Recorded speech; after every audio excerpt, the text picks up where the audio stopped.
बिस्मिल्लाहिर्रहमानिर्रहीम। अस्सलाम वालेकुम students, myself Qasim Ali, आपका फ़िज़िक्स टीचर। तो स्टूडेंट्स, आपको पता है कि हमने अपना सेकेंड ईयर फ़िज़िक्स का चैप्टर नंबर 20 शुरू किया हुआ था, जिसके हम तकरीबन अख्ताम करने वाले हैं। तो इसके हम टॉपिक स्टडी करते आ रहे थे।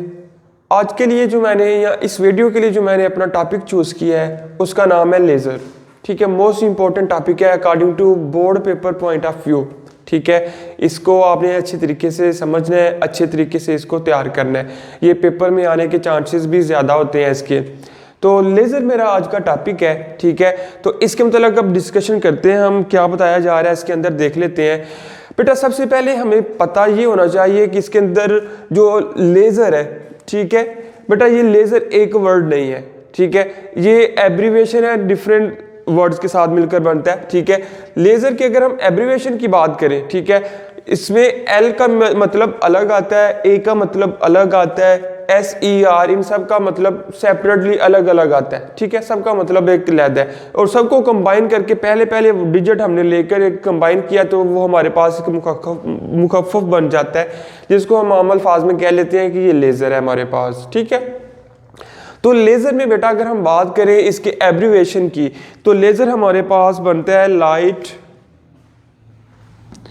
एल से हमारे पास क्या आता है, L is equal to light. ठीक हो गया, एल हमारे पास आता है लाइट। ए हमारे पास होता है एम्प्लीफिकेशन। एम्प्लीफिकेशन यानी कि क्या करना है, एम्प्लीफाई होना है। लाइट एम्प्लीफिकेशन,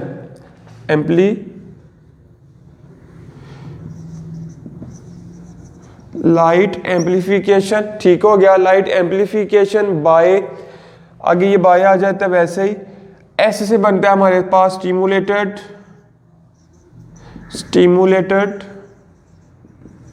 ठीक हो गया, ई से हमारे पास बनता है इमिशन।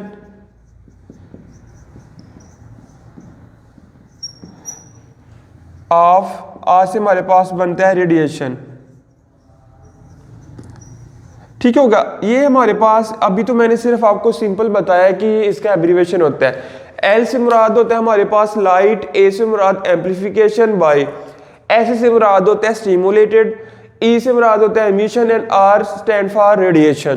कि light amplification by stimulated emission of radiation. ठीक है, अब इसका मतलब अगर मैं इधर आपको बताना चाहूं तो वो इतना क्लियरली समझ नहीं आएगा। ठीक है, इसका मतलब इन सब का मतलब समझने के लिए हमें पहले इसका इंट्रोडक्शन देखना पड़ेगा, इसके सारा जो इसके अंदर प्रोसेस इस्तेमाल हो रहा है उसको सारा देखना पड़ेगा, फिर जाके हमें इसका मतलब क्लियरली समझ आएगा। ठीक है, अगर मैं इधर बताऊं तो आपकी इतनी समझ नहीं आएगी इसकी, इसलिए मैं अभी सिर्फ आपको इसका एब्रीविएशन बताया है। फिर साथ साथ जब मैं इसके लाइट एम्प्लीफिकेशन पर जाऊंगा, स्टिमुलेटेड एमिशन पर जाऊंगा, तो साथ साथ आपको मैं नाम का भी फॉलो करवाता रहूंगा कि हमने उधर ये पढ़ा था। ठीक है, अभी आपने सिर्फ ये याद रखना है कि जो लेजर है वो एब्रीविएशन है light amplification by stimulated emission of radiations. ठीक हो गया, ये आपके पास आ जाता है abbreviation.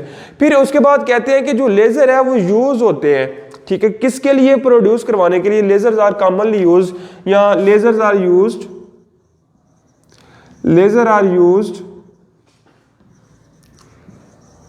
to produce, laser are use to produce. ठीक है, लेजर को हम इस्तेमाल किस लिए करते हैं, ठीक है, लेजर का इस्तेमाल किस लिए किया जाता है, ठीक है, उसका इस्तेमाल इसलिए किया जाता है कि हम एक प्रोड्यूस करवा सके, एक इंटेंस, प्रोड्यूस एन इंटेंस। ठीक है, एक इंटेंस मतलब कि ज्यादा शिद्दत वाली, intense monochromatic,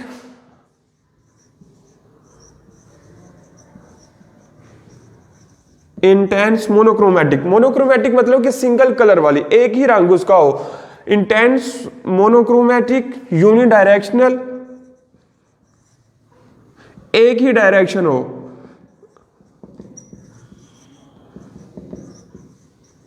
unidirectional and coherent. ठीक है, monochromatic, unidirectional, coherent beam of light. ठीक है, कोहेरेंट बीम ऑफ लाइट। क्या कहते हैं, एक दफा फिर से देख लेते हैं। कहते हैं कि जो आपके पास लेजर्स हैं वो यूज होते हैं, सबसे पहले तो हमने लेजर का देखा, एब्रिविएशन ही हमारे पास आ गया। फिर कहते हैं जो लेजर्स हमारे पास होते हैं हम उनको यूज करते हैं किस लिए, टू प्रोड्यूस एन इंटेंस, ज्यादा शिद्दत वाली, मोनोक्रोमेटिक एक ही कलर की, एंड यूनिडायरेक्शनल और एक ही डायरेक्शन में जाती हो, कोहेरेंट, ठीक है, और एक साथ बिल्कुल सीधे जुड़ के जाती हो, ठीक है। ये नहीं हो कि पैचेस की शक्ल में जाए, थोड़ी सी इधर फिर फासला देके फिर थोड़ा सा आगे, पैचेस की फॉर्म में नहीं होगी, बल्कि कोहेरेंट होती है, एक साथ जुड़ी होती है, ठीक है, सारी की सारी एक साथ ही ट्रेवल करती है।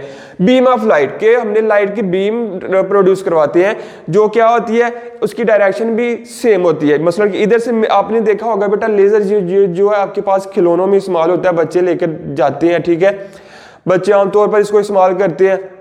आपने देखा होगा कॉमन इस्तेमाल होने वाली चीज, अगर आप देखें लेजर की बीम को फॉल करवाएं तो एक बारीक सी जो बीम होती है वो बिल्कुल सीधी जाती है, ठीक है। उसका मतलब ये है कि देखिए यहाँ तो वो रेड कलर आमतौर पर जो इस्तेमाल होती है वो रेड कलर होती है, ठीक है। देखिए अगर मैं रेड कलर की ही बात करूं, अगर मैं इधर से बीम को दीवार के ऊपर फॉल करवा रहा हूं, ठीक है, देखेंगे जब मैंने बटन को प्रेस किया तो एक रेड कलर की बीम ऑफ लाइट निकलती है, बिल्कुल सीधी जाती है, ठीक है। उसकी डायरेक्शन भी सेम एक होती है, ठीक है, यानी यूनिडायरेक्शनल होती है, और उसका कलर भी एक होता है, ठीक है, मोनोक्रोमेटिक लाइट होती है, एक कलर की होती है।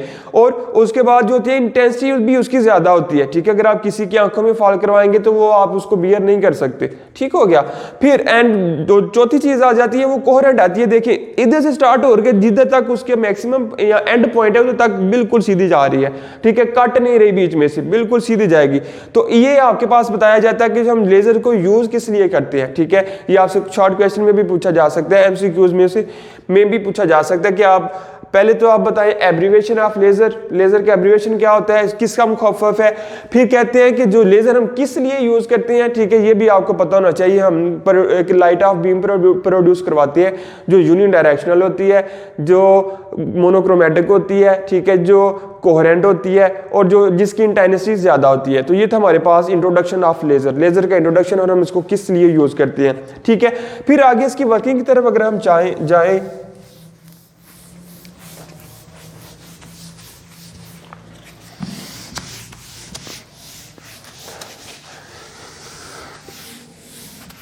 अगर इसकी वर्किंग की तरफ हम गौर करें तो वर्किंग में कहते हैं कि अगर आपने लेजर को वर्किंग करवानी है तो उसके लिए आपको दो चीज़ों का काम करना बहुत ज़रूरी है, दो चीज़ों का ख्याल रखना बहुत ज़रूरी है। कहते हैं working of laser involve two important terms, ठीक है, दो चीज़ें आपको इसके लिए बहुत ज़्यादा ख्याल रखना पड़ेगा। दो चीज़ों का वो कौन कौन सी है, नंबर 1 स्टिमुलेटेड इमिशन, स्टिमुलेटेड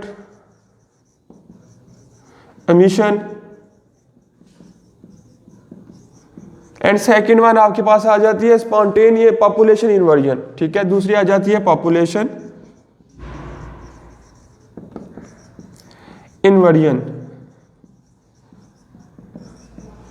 दो चीजें थी हमारे पास। नंबर 1 आपके पास कहते हैं अगर आपने वर्किंग करनी है तो वर्किंग के लिए आपको दो चीजों का, दो टर्म्स का ध्यान रखना बहुत जरूरी है।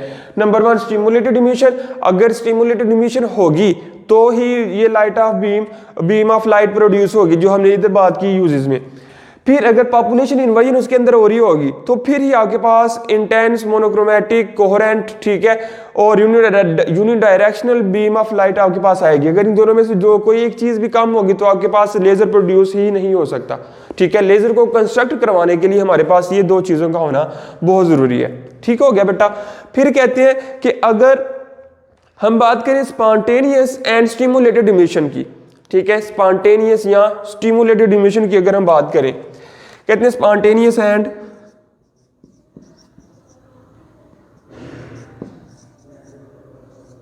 स्पॉन्टेनियस की अगर बात करें, स्पॉन्टेनियस एंड स्टिमुलेटेड इमिशन,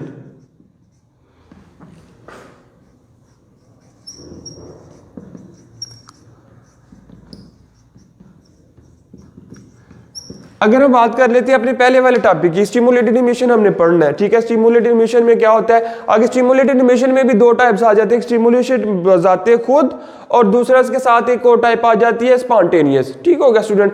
कहते हैं कि आप क्या करें, मैं एक डायग्राम की मदद से इसको समझाऊंगा।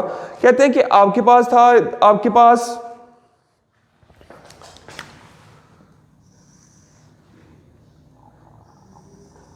ये मेरे पास कोई एक एटम है, ठीक है, एटम के ऊपर क्या थे, इलेक्ट्रॉन थे, ठीक है। इसको मैंने, उसकी दो स्टेजेस हैं, एक E1 है, एक E2 है। एक को कहते हैं ग्राउंड स्टेट, दूसरी को कहते हैं एक्साइटेड स्टेट।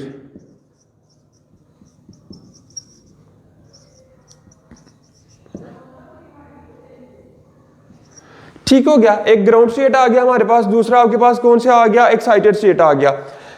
फिर एक और मैं डायग्राम, 3 डायग्राम बनाकर मैं इसको आपको समझाने की ट्राई करूंगा। सेम इसी तरह की एक और डायग्राम ले आ गई मेरे पास, इसको क्या लिया E1, इसको क्या लिया E2, ठीक है। फिर नीचे वाली एक ग्राउंड स्टेट है, ऊपर वाली आपके पास क्या है, आपके पास एक्साइटेड स्टेट आ जाएगी। फिर एक थर्ड वन ले लेता हूं मैं, सेम इसी तरह, एक आपके पास E1 आ गया, एक आपके पास E2 आ गया। नीचे वाली ग्राउंड स्टेट, ऊपर वाली एक्साइटेड स्टेट, ये ग्राउंड स्टेट और ये वाली एक्साइटेड स्टेट, ठीक हो गया। अभी हम पढ़ने जा रहे हैं स्पॉन्टेनियस एंड स्टिमुलेटेड इमिशन, ठीक है। कि इसमें क्या होता है, कहते हैं कि consider a sample of free atom, कि एक फ्री एटम का आप सैंपल लें, ठीक है, एक फ्री एटम, उसका आप क्या करें, सैंपल लें।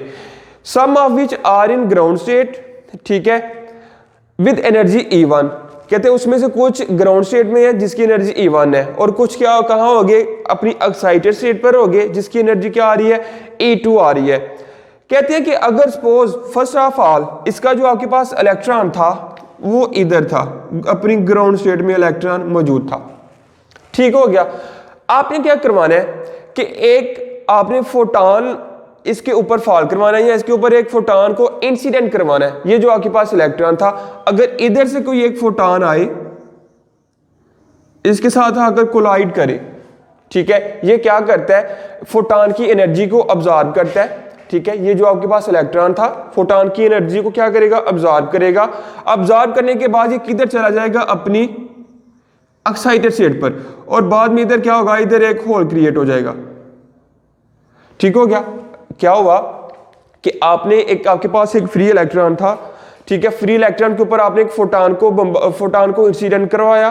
फोटॉन के इंसिडेंट होने से क्या होता है कि ये जो आपके पास इलेक्ट्रॉन था अपनी ग्राउंड स्टेट में, इसके पास आपके पास जो फोटॉन था उसकी भी एनर्जी आ जाती है, यानी कि इसकी एनर्जी बहुत ज्यादा इंक्रीज हो जाती है, बढ़ जाती है।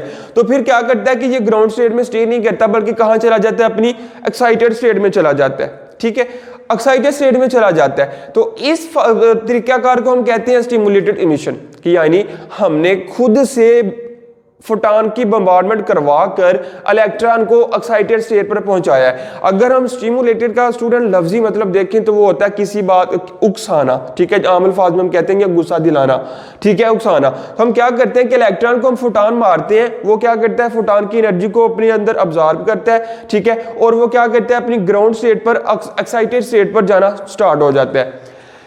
फिर कहते हैं द इंसिडेंट, और ये जो आप फोटॉन, ये आपके पास जो फोटॉन आप इंसिडेंट करवा रहे हैं, ये भी आपने याद रखना है, इसकी जो एनर्जी होती है इन दोनों के डिफरेंस के बराबर होती है, यानी E2 माइनस E1 के बराबर होगी। ये भी आपने याद रखना है कि जो आप फोटॉन इंसिडेंट करवाते हैं उसकी जो एनर्जी होती है वो इन दोनों एनर्जीज के डिफरेंस के इक्वल होती है, ठीक है। E2 माइनस E1 इस फोटॉन की एनर्जी होगी, ठीक है, और इसको हम फोटॉन को रिप्रेजेंट कर रहे थे, फोटॉन की एनर्जी को HF के साथ। तो ये अब हमारे पास आ गया पहला केस। फिर कहते हैं the incident photon is absorbed by an atom in the ground state E1, ठीक हो गया, हमने कर लिया। And the atom is excited to state E2, फिर एटम क्या हो जाता है, अपनी स्टेट E2 पर चला जाता है, जो कि उसकी एक्साइटेड स्टेट होती है। This process is called stimulated और इंड्यूस्ड अब्जॉर्प्शन, ठीक है। ये मैंने आपको क्या बताया कि ये कौन सा प्रोसेस होता है, स्टिमुलेटेड, दो नाम दिए गए हैं इसको, स्टिमुलेटेड और इंड्यूस्ड अब्जॉर्प्शन।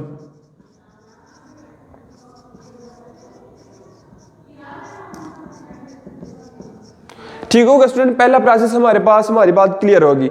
फिर कहते हैं once the atom is excited then two things can happen to an atom, कि जब आपके पास एक एटम था, पहला स्टेप हमारे पास था, उधर से एटम क्या हुआ, ग्राउंड स्टेट पर एक्साइटेड स्टेट पर चला गया। ठीक है, तो ग्राउंड से एक्साइटेड पर जाने के बाद उधर क्या होता है कि फिर से दो चीजें आपके पास आ जाती हैं। एक आपके पास आती है स्पॉन्टेनियस इमिशन, दूसरी आपके पास आ जाती है सेपरेटली स्टिमुलेटेड इमिशन। ठीक हो गया। ठीक है, आफ्टर अगर मैं लिखूं after first condition there will be two things happen.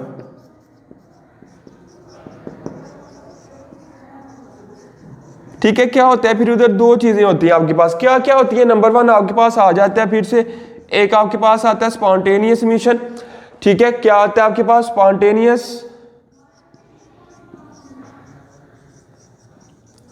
Spontaneous emission आ जाता है आपके पास, और सेकंड वन आपके पास आता है stimulated emission.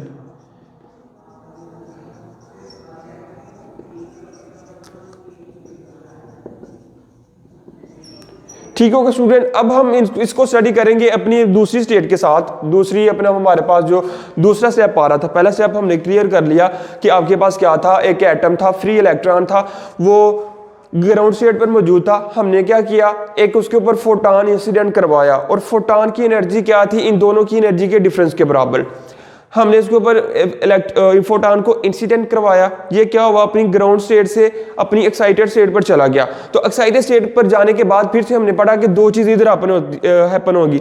Number one spontaneous emission. अब हम बात करने लगे हैं स्पॉन्टेनियस इमिशन की। ठीक है, नंबर वन जो इधर हमारे पास आ रहा है, स्पॉन्टेनियस का मतलब अगर हम देखें बेटा तो उसका मतलब होता है खुद ब खुद। ठीक है, क्या होता है कि अगर हम जब बात करें थे, अब सपोज हमारे पास जो इलेक्ट्रॉन है वो हम ग्राउंड स्टेट से एक्साइटेड स्टेट पर चला गया, तब हम आगे से स्टार्ट करने लगे। अब हमारे पास जो इलेक्ट्रॉन है वो किधर मौजूद है, अपनी एक्साइटेड स्टेट के ऊपर मौजूद है। ठीक हो गया। स्पॉन्टेनियस इमिशन में कहते हैं कि क्या होता है आपके पास के जो इलेक्ट्रॉन आपके पास एक्साइटेड स्टेट में जाता है, ठीक है, with the passage of time, थोड़े से अरसे के बाद क्या होता है कि वो दोबारा डी एक्साइट हो जाता है। ठीक है, थोड़े अरसे बाद क्या होता है कि वो दोबारा से डी एक्साइट हो जाता है। ठीक है, डी एक्साइट होने के बाद क्या होता है कि वो अब दोबारा अपनी पहले वाली पोजीशन एक्साइटेड ग्राउंड स्टेट पर आ जाता है। अब इलेक्ट्रॉन खुद ब खुद इधर से डी एक्साइट हुआ, डी एक्साइट होने के बाद किधर आ गया, अपनी ग्राउंड स्टेट पर, और इधर से फिर से क्या हुआ, एक होल क्रिएट हो गया। अब इलेक्ट्रॉन इधर से इस तरफ आ गया। ठीक है, पहले स्टेप में क्या था कि हमने क्या किया, इलेक्ट्रॉन को खुद से, ठीक है, फोटॉन उसके ऊपर इंसिडेंट करवाया, फोटॉन के इंसिडेंट होने से वो ग्राउंड से एक्साइटेड पर गया। लेकिन जब हम स्पॉन्टेनियस की बात करते हैं स्टूडेंट, तो आपने याद रखना है स्पॉन्टेनियस का मतलब ही होता है खुद ब खुद। तो क्या होता है कि इलेक्ट्रॉन जो होता है अपनी एक्साइटेड स्टेट पर ज्यादा देर ठहरता नहीं है। ठीक है, उसकी जो ठहरने की टाइमिंग है वो बहुत ही कम है। क्या होगा, फिर थोड़ा सा अर्सा गुजरने के बाद, थोड़ी देर के बाद क्या होगा, इलेक्ट्रॉन जो आपके पास एक्साइटेड स्टेट पर था वो दोबारा खुद ब खुद किधर आ जाएगा, अपनी ग्राउंड स्टेट पर आ जाएगा। तो इस प्रोसेस को हम क्या कहते हैं, स्पॉन्टेनियस इमिशन। ठीक है, जब इलेक्ट्रॉन अपनी एक्साइटेड स्टेट से खुद ब खुद थोड़ी सी देर के बाद दोबारा अपनी ग्राउंड स्टेट पर आ जाता है, तो इसको हम क्या कहते हैं, एक्साइटेड स्टेट, सॉरी इसको हम कहते हैं स्पॉन्टेनियस इमिशन। ठीक हो गया। फिर स्टूडेंट जब हम बात करते हैं अपने स्टिमुलेटेड इमिशन की, तो स्टिमुलेटेड इमिशन में हमारे पास आपके पास एक बात आती है, याद रख रहे हैं, वो भी प्रोसेस सारा इसी के साथ मिलता जुलता है, लेकिन थोड़ी सी आपके पास कमी आती है, थोड़ी सी चेंजिंग आती है। सपोज मेरे पास जो इलेक्ट्रॉन था अपनी ग्राउंड स्टेट, पहले एक्साइटेड स्टेट पर था। ठीक है, जो आपके पास इलेक्ट्रॉन आ रहा था, इलेक्ट्रॉन किधर था, अपनी एक्साइटेड स्टेट पर था। एक्साइटेड स्टेट के जैसे हमने स्पॉन्टेनियस इमिशन में पढ़ा कि एक्साइटेड स्टेट में वो थोड़ी देर स्टे करता है, थोड़ी देर स्टे करने के बाद वो दोबारा अपनी ग्राउंड स्टेट की तरफ आना स्टार्ट हो जाता है। तो इलेक्ट्रॉन ने क्या करना था, अपनी एक्साइटेड स्टेट से ग्राउंड स्टेट में आना था। सपोज कि वो इधर से इधर आ रहा है, ठीक है, वो अपनी एक्साइटेड स्टेट से अपनी ग्राउंड स्टेट में आ रहा है, तो इधर क्या हो जाएगा, इधर भी एक होल क्रिएट हो जाएगा।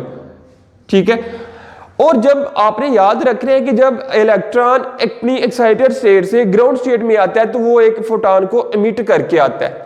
क्या करता है कि वो अपने एक इलेक्ट्रॉन को क्या करता है, एमिट करता है। ठीक है, सपोज क्या हुआ, कि इसने इलेक्ट्रॉन को मिट किया, ऊपर से एक्साइटेड से ग्राउंड स्टेट पर आ रहा है या डी एक्साइट हुआ, तो इसने क्या किया, एक इलेक्ट्रॉन को मिट कर दिया। ठीक हो गया, इसने क्या किया, एक इलेक्ट्रॉन को इमिट किया।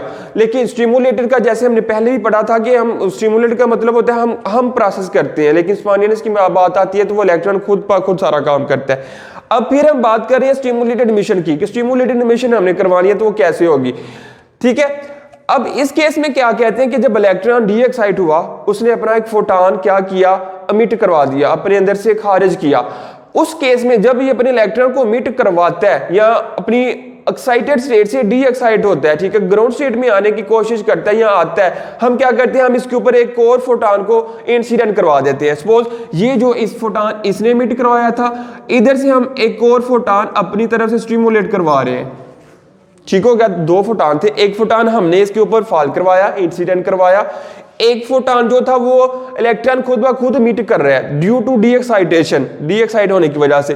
क्या होता है कि जब आपके पास ये वाला जो फोटॉन है इस इलेक्ट्रॉन के साथ जाकर टकराता है, तो इसने ये जो फोटॉन इमिट किया था, ये दोनों एक दूसरे के साथ मिल जाते हैं। ठीक है, जो फोटॉन हमने इंसिडेंट करवाया बाद में और जो वो फोटॉन जो इलेक्ट्रॉन ने खुद इमिट किया था, वो दोनों मिलकर क्या करते हैं, यूनिडायरेक्शनल हो जाते हैं और एक ही डायरेक्शन में मूव करते हैं। तो इसी वजह से हमने जब इसके यूजेस पढ़े थे, पहला स्टेप किया था इस टॉपिक का, हमने कहा था कि जो इलेक्ट्रॉन होता है, जो लेजर होता है, सॉरी लेजर क्या होता है, वो यूज होता है किसके लिए, मोनोक्रोमेटिक लाइट।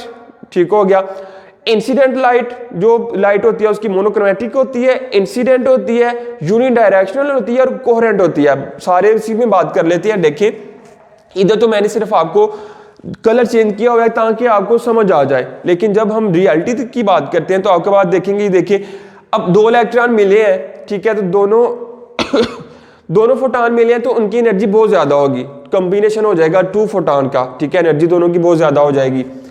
अब क्या होगा, इंटेंसिटी तो इनकी ज्यादा होगी क्योंकि दो मिल गए हैं, लेकिन जो लेजर होता है उसमें दो भी नहीं होते, बहुत ज्यादा मिलते हैं फोटॉन। इसलिए तो बस समझाने के लिए, कंसेप्ट देने के लिए आपको दो इलेक्ट्रॉन शो करवाए जा रहे हैं, लेकिन हकीकत में दो भी नहीं होते, बहुत ज्यादा होते हैं। इसी वजह से जो आपके पास लेजर बीम होती है वो बिल्कुल स्ट्रेट फॉरवर्ड और ज्यादा दूर तक ट्रेवल कर सकती है।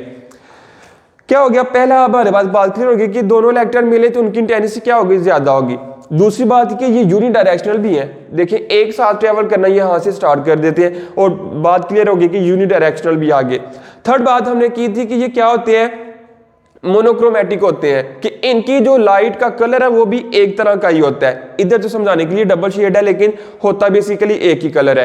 एंड फोर्थ वन हमने कहा था कि ये कोहेरेंट होते हैं, यानी कि एक दूसरे के साथ साथ मिलकर चलते हैं, एक दूसरे के साथ लेकर चलते हैं, ये नहीं कि एक आगे जा रहा है एक पीछे जा रहा है। ठीक है, जब इलेक्ट्रॉन इमिटेड इलेक्ट्रॉन और इंसिडेंट इलेक्ट्रॉन मिलते हैं तो वो दोनों एक साथ मिल जाते हैं, दो हो या दो से ज्यादा हो, बेसिकली दो से ज्यादा ही होते हैं, तो एक साथ मिलकर ट्रैवल करना स्टार्ट कर देते हैं। तो इस तरह हमारे पास क्या आ जाता है कि एक इलेक्ट्रॉन की बीम ऑफ लाइट आ जाती है, जो कि इंटेंस भी होती है, मोनोक्रोमेटिक भी होती है, यूनिडायरेक्शनल भी होती है और कोहेरेंट भी होती है। तो बेटा ये था हमारे पास अभी तक जो हमने पढ़ा, पहला स्टेप था स्टिमुलेटेड इमिशन। ठीक हो गया, उम्मीद करता हूं मैं कि आपको इस सारे प्रोसेस की क्लियरली समझ आ गई होगी। ठीक है, स्टिमुलेटेड इमिशन के बाद दूसरा हमारा टॉपिक था पॉपुलेशन इन्वर्जन। ठीक है, पॉपुलेशन इन्वर्जन की भी बात हम करते हैं, तो चलते हैं अपने इस वाले टॉपिक के ऊपर, इसके दूसरे पोर्शन के ऊपर।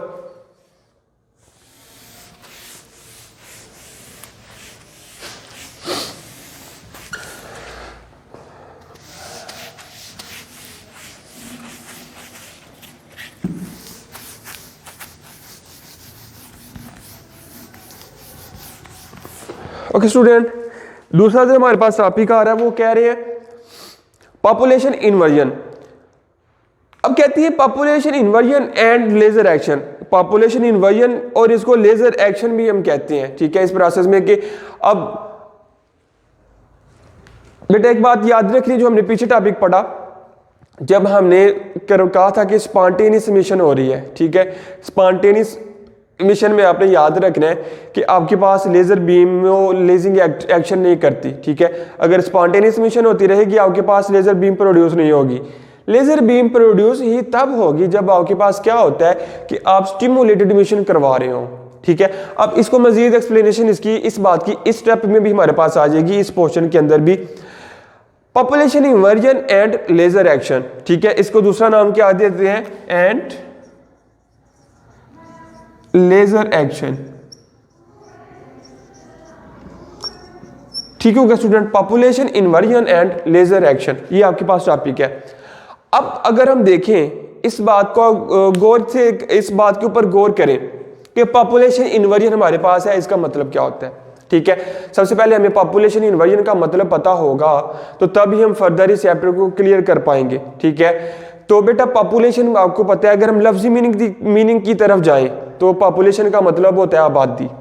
ठीक है, तो इन्वर्जन का मतलब होता है चेंज करना। ठीक है, इन्वर्ट करना, इन्वर्स करना उसका। ठीक हो गया कि आबादी का हमने इन्वर्स करना है। तो इसकी मिसाल बेटा मैं ऐसे देता हूं कि सपोज करें कि आपके पास एक मुल्क की बात करें, सपोज हम अपने मुल्क के पाकिस्तान की बात कर लेते हैं कि हमारे मुल्क में अगर हम रियलिटी देखें इस वक्त तो जो गुरबा हैं, ठीक है, जो गरीब लोग हैं उनकी तादाद बहुत ज़्यादा है एज़ कम्पेयर टू अमीर लोगों के। ठीक हो गया, जो गरीब लोग हैं उनकी आबादी अमीरों के मुकाबले में बहुत ज़्यादा है हमारे इस मुल्क में।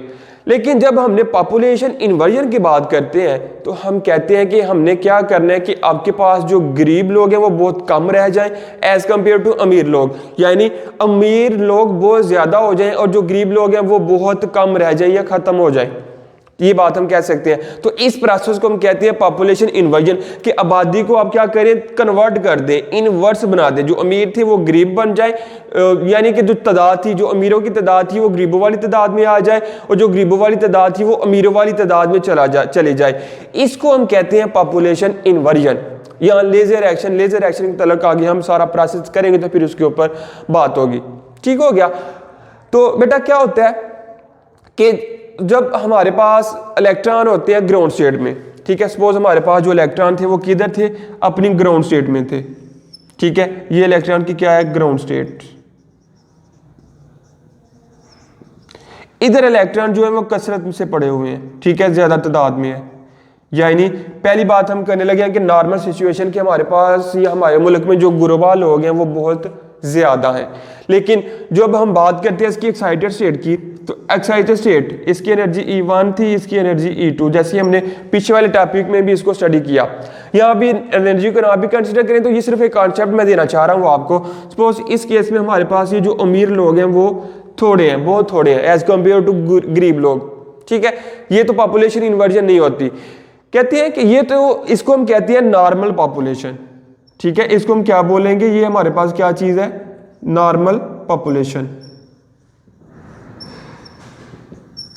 ओके स्टूडेंट्स, ये आपके पास आ गया नॉर्मल पॉपुलेशन। लेकिन हम तो बात कर रहे थे नॉर्मल की नहीं, हमने बात करनी है पॉपुलेशन इन्वर्जन की।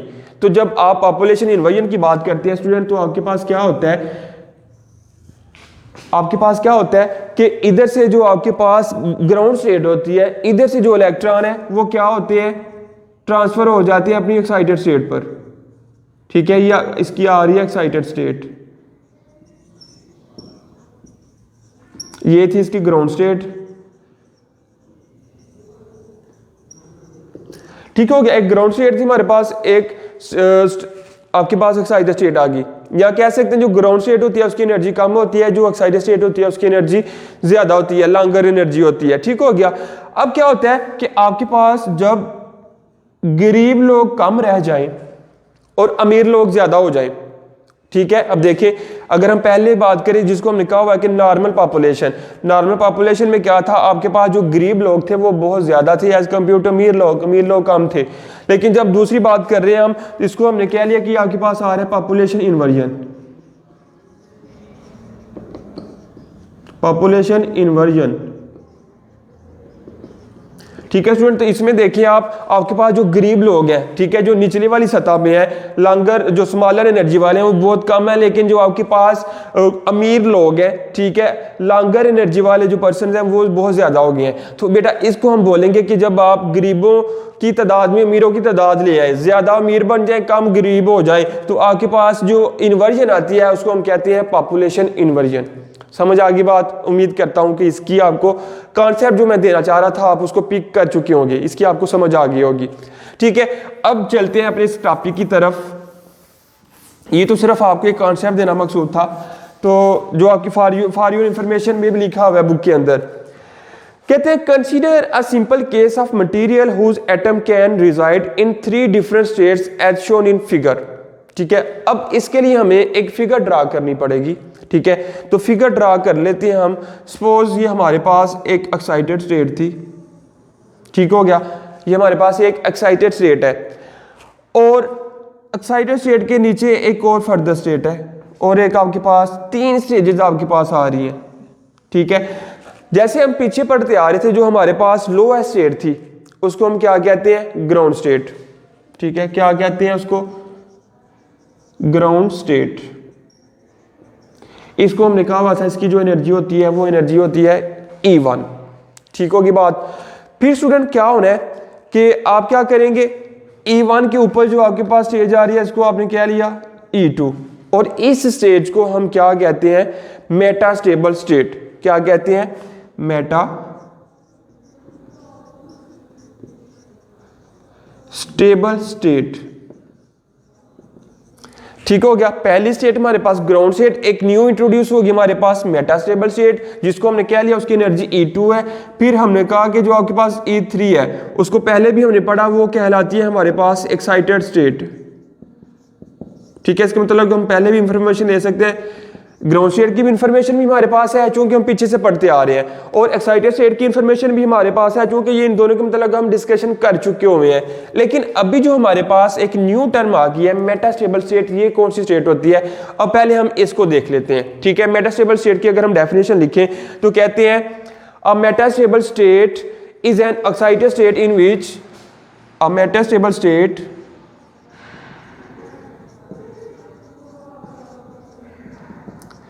in which an excited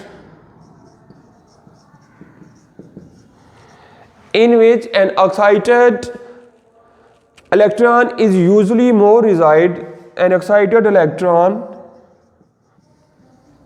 is usually more reside, ठीक है, electron is more reside and from which the electron spontaneously fall and from which the electron spontaneously fall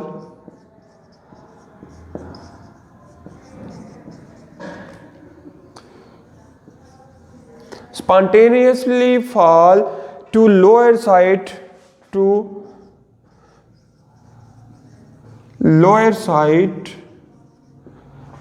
पे वो फॉल करता है कब, after relatively longer time, after relatively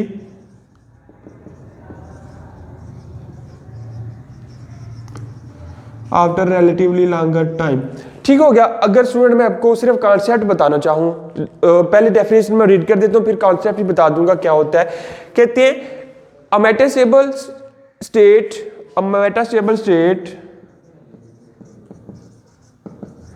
in which an excited electron is usually more reside। क्या होता है कि इसमें या इस स्टेट में जो आपके पास एक्साइटेड इलेक्ट्रॉन होता है वो क्या करता है, स्टे करता है इसके ऊपर, and from which the electron spontaneously fall to lower side, और उसके बाद ज्यादा अरसा के लिए इसके ऊपर स्टे करता है और उसके बाद क्या होता है कि वो स्पॉन्टेनियसली फॉल होता है, खुद ब खुद फॉल हो जाता है। जैसे कि हमने पहले भी पढ़ा कि एक्साइटेड स्टेट पर जाने के बाद जो इलेक्ट्रॉन होता है वो ज्यादा देर उधर स्टे नहीं करता, बल्कि क्या होता है कि कुछ अर्से के बाद वो डी एक्साइट हो जाता है, वो भी स्पॉन्टेनियसली खुद ब खुद to lower side after relatively longer time.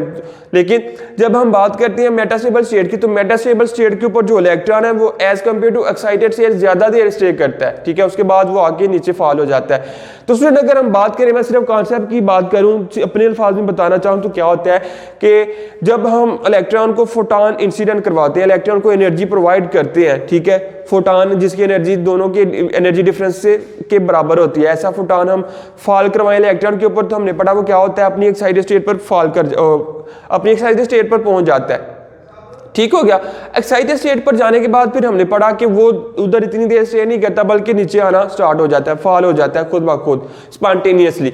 लेकिन जो मेटास्टेबल स्टेट है इन दोनों के दरमियान में आती है। तो क्या होता है कि मेटास्टेबल एक्साइटेड स्टेट पर जाने के बाद वो किधर आ जाता है, अपनी मेटास्टेबल स्टेट पर आ जाता है और मेटास्टेबल स्टेट पर थोड़ी देर रुकता है as compare to excited state. उसके जो रुकने का टाइम होता है वो काफी ज्यादा होता है, ठीक है। एक्साइटेड स्टेट के मुकाबले में मेटास्टेबल स्टेट पर रुकने का जो टाइम है वो काफी ज्यादा होता है। मेटास्टेबल स्टेट पर रुकने के बाद वो फॉल होता है, फिर जो डायरेक्ट फॉल नहीं होता एक्साइटेड से ग्राउंड पर आता, बल्कि क्या होता है बीच में मेटास्टेबल स्टेट के ऊपर आकर क्या करता है वो स्टे करता है और उसके बाद नीचे फॉल होता है। अब अगर हम इसको देखें मजीद, इसको एक्सप्लेन डायग्राम को वाजे करें, कंप्लीट नहीं अभी हुई थी, ठीक है।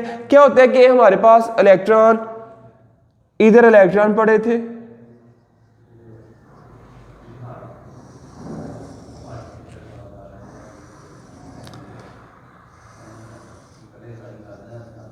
ठीक है स्टूडेंट, ये आपके पास इलेक्ट्रॉन थे, आपने क्या किया इधर से फोटोन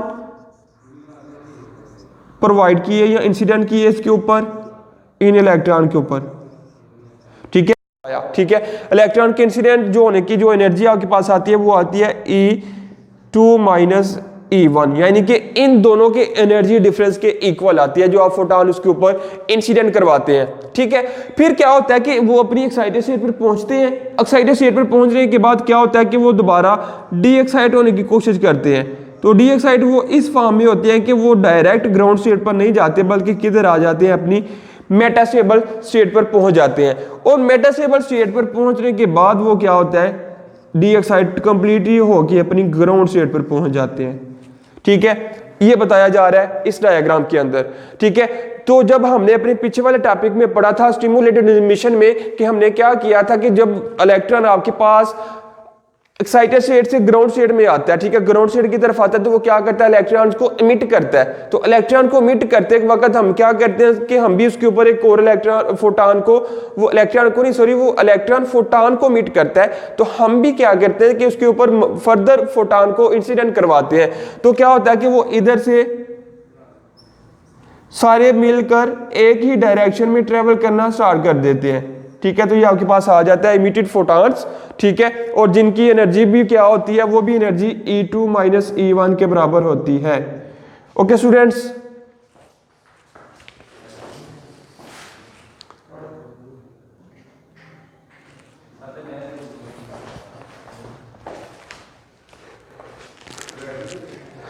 ठीक है भैया स्टूडेंट, हम बात कर रहे थे अपनी मेटास्टेबल स्टेट की, ग्राउंड स्टेट की और एक्साइटेड स्टेट की। तो अब अगर हम इसको देखें, कहते हैं आपने क्या करना था, कंसीडर करना था simple case of material whose atom reside in 3 different state as shown figure. पहली स्टेट ग्राउंड स्टेट, दूसरी मेटास्टेबल स्टेट, तीसरी आ जाती है एक्साइटेड स्टेट। हमने कर लिया। E1 is the ground state energy, E3 is the excited state in which the atom can reside only for 10 की power minus 8 second, and E2 is called metastable state in which the atom can reside for 10 की power minus 3 second। तो ये भी आपने याद रखना है as a MCQs, most important चीज बताने जा रहा हूं। कहते हैं कि जो आपके पास ग्राउंड स्टेट होती है, ग्राउंड स्टेट पर एटम के स्टे करने का जो टाइम है वो टाइम आपके पास आता है T इज इक्वल टू 10 की पावर माइनस 8, ठीक है। Ground state sorry excited state के ऊपर जो इलेक्ट्रॉन स्टे करता है उसकी टाइमिंग कितनी होती है, 10 की पावर माइनस 8 सेकंड। तो ये देखें बहुत ही कम सेकंड बनते हैं, बहुत ही थोड़ा सारा टाइम बनता है। लेकिन जब हम मेटास्टेबल स्टेट की बात करते हैं तो इधर जो टाइम होता है वो as compare to excited state वो ज्यादा होता है। कितना होता है, 10 की पावर माइनस 3। लेकिन जब हम बात करते हैं ग्राउंड स्टेट की, तो ग्राउंड स्टेट पे जो टी होता है वो आपके पास इन्फिनिटी होता है कि वो जितनी मर्जी देर चाहे उधर स्टे कर सकता है, उधर से उसको कोई भी हिला नहीं सकता। जब तक हम खुद ना हिलाएं वो खुद नहीं हिलता, ठीक है। लेकिन क्या होता है कि एक्साइटेड स्टेट पर और मेटास्टेबल स्टेट पर दो इलेक्ट्रॉन जो होता है वो खुद ब खुद नीचे डी एक्साइट हो जाता है। और जब इलेक्ट्रॉन एक्साइटेड स्टेट पर पहुंचता है तो वो कितनी देर स्टे करता है, 10 की पावर माइनस 8 सेकेंड। लेकिन जब वो अपनी मेटास्टेबल स्टेट पर पहुंचता है तो वो उसकी जो स्टे करने का टाइम आता है वो आता है 10 की पावर माइनस 3 सेकेंड। ठीक हो गया स्टूडेंट। तो ये थे हमारे पास डायग्राम की एक्सप्लेनेशन। अब रीडिंग में क्या बताते हैं मैं एक दफा रीड भी करता हूं ताकि आपको साथ साथ इसके मुताल्लिक और इंफॉर्मेशन मिलती जाए। मेटास्टेबल स्टेट हमने पढ़ ली है, हमारे पास ये डेफिनेशन लिखी हुई है, हमने कर ली। कहते हैं the transition to the metastable state are different as compare to other excited state. ठीक है, मेटास्टेबल स्टेट के ऊपर जो प्रोसेस होता है वो एक्साइटेड स्टेट से डिफरेंट ही है। ठीक है, so instead of direct excitation to this state, the electron are excited to higher level for spontaneous fall to metastable state। और एक बात आपने ये भी याद रखनी है कि जो आपके पास ग्राउंड इलेक्ट्रॉन है वो ग्राउंड स्टेट पर डायरेक्ट एक्साइटेड स्टेट पर नहीं पहुंचते, बल्कि क्या करते हैं कि उनको मेटास्टेबल स्टेट को क्रॉस करके ही आगे जाना पड़ता है, क्योंकि मेटास्टेबल स्टेट जो है वो दोनों के सेंटर में है। अगर वो इलेक्ट्रॉन इधर से नहीं गुजर पाते तो वो एक्साइटेड स्टेट पर भी नहीं जाएंगे। ठीक हो गया, तो ये आपके पास था कि अगर इलेक्ट्रॉन ग्राउंड स्टेट से इलेक्ट्रॉन ने अपनी एक्साइटेड स्टेट पर पहुंचना है तो क्या करना है, उन्होंने अपनी मेटास्टेबल स्टेट को क्रॉस करके आगे जाना है। लेकिन उधर वो रुकते नहीं है, जाते वक्त वो अपनी मेटास्टेबल स्टेट पर नहीं रुकते, लेकिन जब वो फॉल होते हैं, डी एक्साइट होते हैं, तो वो क्या करते हैं, अपनी मेटास्टेबल स्टेट पे, अपनी मेटास्टेबल स्टेट के ऊपर आकर स्टे करते हैं, रुकते हैं। कितनी देर के लिए? 10⁻³ सेकंड के लिए।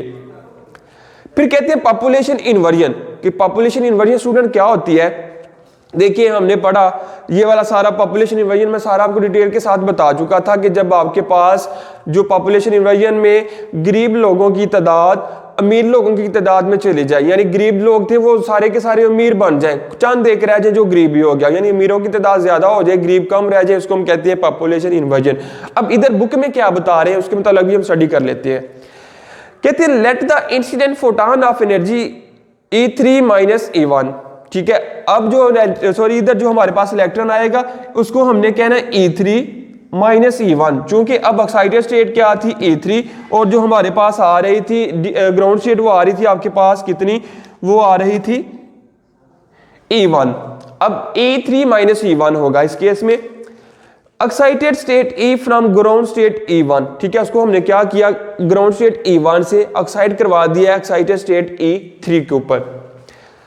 कहते हैं the excited atom do not decay back to E1 but the atom decay E2 spontaneously. कहते हैं कि जो इलेक्ट्रॉन है वो डिके नहीं होते डायरेक्ट E3 से E1 के ऊपर, बल्कि क्या होता है वो E2 के ऊपर भी स्टे करते हैं जो कि उसकी मेटास्टेबल स्टेट है। The atom reaches state E2 much faster than they leave state E2। ठीक है, कहते हैं कि जब E3 को छोड़ते हैं तो वो किधर जल्दी से आ जाते हैं अपनी E2 स्टेट के ऊपर। ठीक हो गया, कहते हैं in this situation the state E2 contain more atom than E1, this situation is called population inversion. क्या होता है कि जब आपके पास ग्राउंड स्टेट से इलेक्ट्रॉन अपनी एक्साइटेड स्टेट पर पहुंचते हैं, एक्साइटेड स्टेट पर डिके होने के बाद या फॉल होने के बाद वो अपनी मेटास्टेबल पर आते हैं, तो मेटास्टेबल स्टेट पर आते हैं तो जब इधर से इलेक्ट्रॉन कम हो जाते हैं इधर ज्यादा हो जाते हैं। ठीक है, यानी कि ये भी ग्राउंड स्टेट से ऊपर वाली स्टेट है ना, एक्साइटेड स्टेट भी एक तरह की है।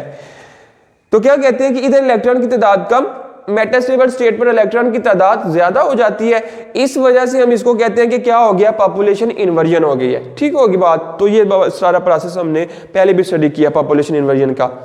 आगे कहते हैं अगर हम स्टिमुलेटेड इमिशन की दोबारा बात करें इस प्रोसेस के अंदर तो क्या होता है, कहते हैं the atom in metastable state E2 are bombarded by a photon of energy E2 - E1. This result into induced or stimulated emission giving an intense coherent monochromatic beam of light in the direction of incident photon. ठीक है, तो इसकी जो energy थी वो energy E2 - E1 नहीं थी। हमने क्या किया, जो सारा प्रोसेस जो हमने पहले भी पढ़ा स्टिमुलेटेड इमिशन के अंदर, कि जब आपके पास इलेक्ट्रॉन डी एक्साइट होकर अब एक्साइटेड स्टेट से ग्राउंड पर नहीं आएंगे बल्कि मेटास्टेबल स्टेट से ग्राउंड पर उन्होंने आना है E2 से E1। हम क्या करते हैं कि एक फोटॉन जिसकी एनर्जी E2 - E1 होती है वो इन फोटॉन के ऊपर फॉल करवाते हैं इन इलेक्ट्रॉन के ऊपर। चूंकि इलेक्ट्रॉन खुद भी तो अपने फोटॉन को मिट कर रहे थे, जैसे हमने पीछे वाले प्रोसेस में देखा था कि जब इलेक्ट्रॉन डी एक्साइट होते हैं तो वो इलेक्ट्रॉन को अपने अंदर से मिट करते हैं, खारिज करते हैं। तो एक इलेक्ट्रॉन तो खुद खारिज कर रहा था, इलेक्ट्रॉन खुद एक फोटॉन, तो एक फोटॉन हमने खुद इसके ऊपर फार करवाया, तो वो क्या होता है कि वो इसको भी साथ जो हम फार करवाते हैं, स्टिमुलेट करवाते हैं, वो इस फोटॉन को भी अपने साथ लेकर आगे ट्रेवल करना स्टार्ट कर देता है। और आगे ट्रेवल करने के साथ क्या हो जाता है कि हमारे पास एक इंटेंस मोनोक्रोमेटिक कोहेरेंट और यूनिडायरेक्शनल बीम ऑफ लाइट हमारे पास आ जाती है, जिसको हम कहते हैं लेजर। ठीक है। तो ये सारी डिस्कशन थी हमारे पास लेजर के ऊपर। इस केस में मैंने बोर्ड के ऊपर इतना लिखा नहीं है, मैंने आपको ज्यादा से ज्यादा कॉन्सेप्ट प्रोवाइड करने की ही ट्राई की है ताकि आपको क्लियरली कॉन्सेप्ट मिल जाए। जब आप बुक को रीड करेंगे तो आपके पास सारी की सारी इंफॉर्मेशन आपको मिल जाए, ठीक है स्टूडेंट।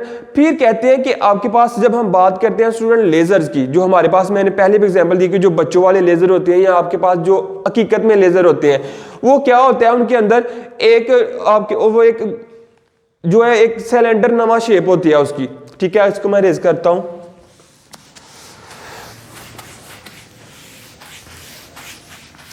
कहते हैं कि जो आप अगर लेजर की बात करते हैं तो जो लेजर की शेप आमतौर पर होती है, जो बच्चों ने भी पकड़े होते हैं, ठीक है, खिलौना लेजर होते हैं, उनकी जो शेप होती है वो किस तरह की शेप होती है, वो एक सिलेंडर नमा शेप होती है, ठीक है। कहते हैं कि अगर हम इसकी डायग्राम बनानी चाहें,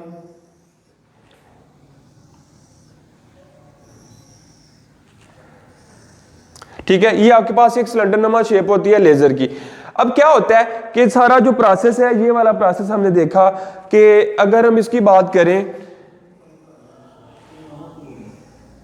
ठीक है, इधर से जो इलेक्ट्रॉन्स हैं,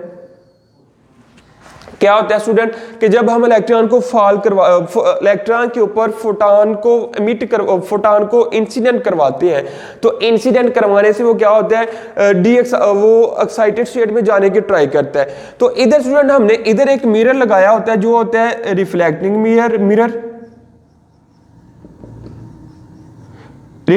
मिरर, ठीक है। इधर भी हमने लगाया होता है वो सिल्वर मिरर होता है, ठीक है। दो मिरर होते हैं, एक रिफ्लेक्टिव और एक सिल्वर, दोनों होते बेसिकली सिल्वर ही है। ये रिफ्लेक्टिंग होता है और ये पार्शली होता है, पार्शली रिफ्लेक्टिंग कह सकते हैं आप। एक हाईली रिफ्लेक्टिंग आप कह लें, आपके पास एक हाईली रिफ्लेक्टिंग मिरर, दूसरा आपके पास पार्शियली रिफ्लेक्टिंग मिरर। तो क्या प्रोसेस इसके अंदर होता है, सारे के सारे प्रोसेस में कहते हैं कि जब इलेक्ट्रॉन क्या होते हैं, इधर से आप बम्बार्डमेंट करवाते हैं फोटॉन्स की, तो इलेक्ट्रॉन क्या करते हैं, आगे की तरफ मूव करते हैं, ठीक है। आगे की तरफ मूव करने के बाद क्या होता है कि इलेक्ट्रॉन इस मिरर के साथ जाकर टकराते हैं, ठीक है।